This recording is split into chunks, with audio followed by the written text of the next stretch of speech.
Shabbat Shalom PJC. I hope everyone is happy and everyone is healthy. Obviously, things still remain uncertain. And so we pray, we daven together that things should continue to improve, that everyone should remain healthy, and please God, we should continue to grow as individuals and as a community in the coming months. Of course, there are a lot of things that are on our mind right now. The 9 days are beginning this coming week. Rosh Chodesh Av is on Wednesday. And so it's a serious time for introspection. Though the 9 days and specifically Tisha B'Av feel at times as a burden, they're put in place to encourage us to think more deeply and reflectively about our lives. The goal of Tisha B'Av is not to punish ourselves. The goal of the 9 days is not to suffer through these restrictions, but rather to think a little bit more seriously about the lives that we are living, the lives that we are leading. Obviously, the times that we live in now have forced us to take stock a little bit as well. They have forced us to pause and think about what meaningful contributions can we make to our own lives and to others. Each moment feels more precious as this stunning experience continues to unfold.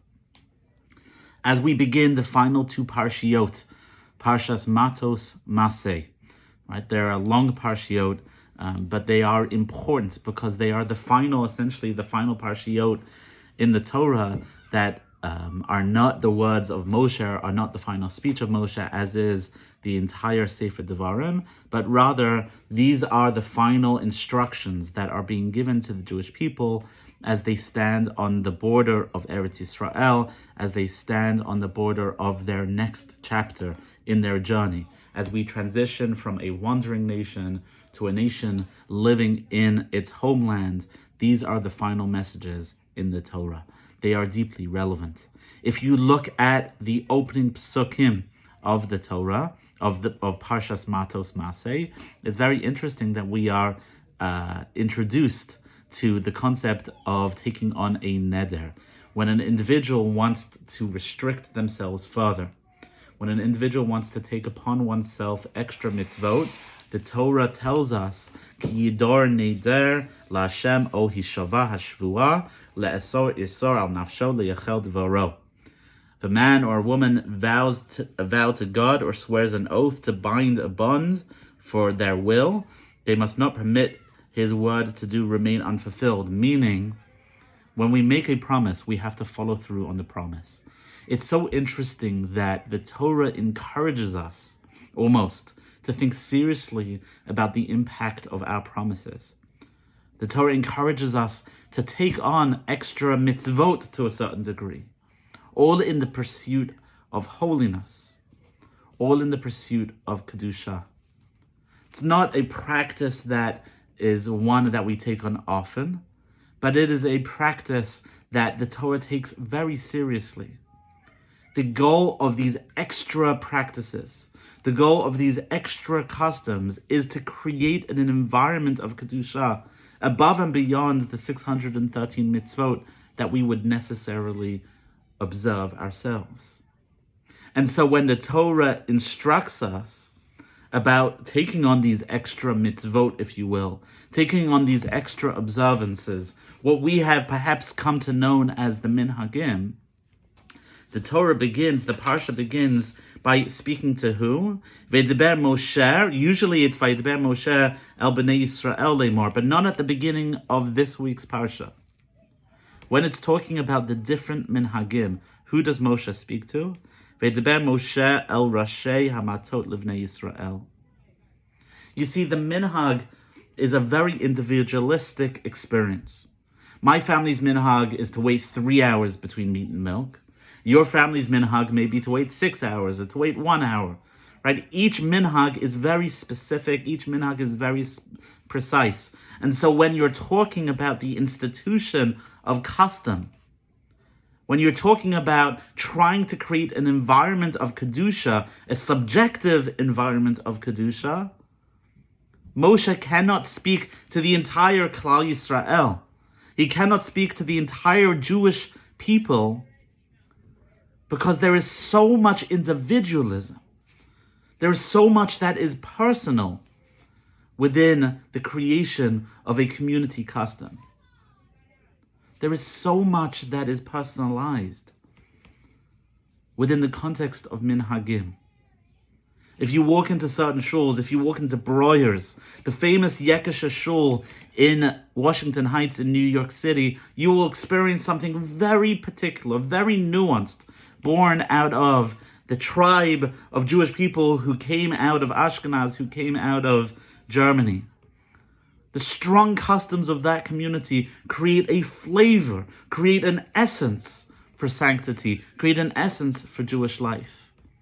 And so while we struggle, honestly, we struggle with the idea of community right now, knowing that the coming months are going to take, it's going to take considerable time for us to experience community together, for us to re-engage with each other in that meaningful and warm and beautiful environment that is Shabbat morning at PJC. Perhaps the idea of community customs, community practices, can reinforce the sense of achdut, reinforce the sense of unity that we have. The coming weeks and the coming months, we're going to have Tisha B'Av and Rosh Hashanah and Yom Kippur and Sukkot. These are all beautiful community experiences.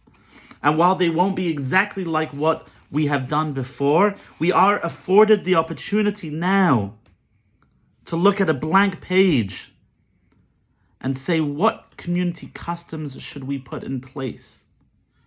What community values should we celebrate? What community practices should we pursue to strengthen the idea of our mateh, to strengthen the idea of our tribe, to strengthen the idea of our kedusha, of our sanctity? In the coming weeks and months, we're going to launch One Book, One PJC, where we read a book together and we discuss it as a community. We're going to have many initiatives relating to Rosh Hashanah, Yom Kippur, and Sukkot that will aim to bring us together, not only physically, in a safe way, obviously, but also spiritually unite us. Our community is physically strong. We're together. When we're together, it's a beautiful thing. But we can build a spiritual community together as well. We can build on the spiritual foundations that have existed. The way to do that, the Torah says, is as you are entering the land of Israel, as you are entering the promised land, the Jews have to individualize their customs. The Jews have to individualize their minhagim. Each tribe has to come up with its personality and with its approach to Kedusha.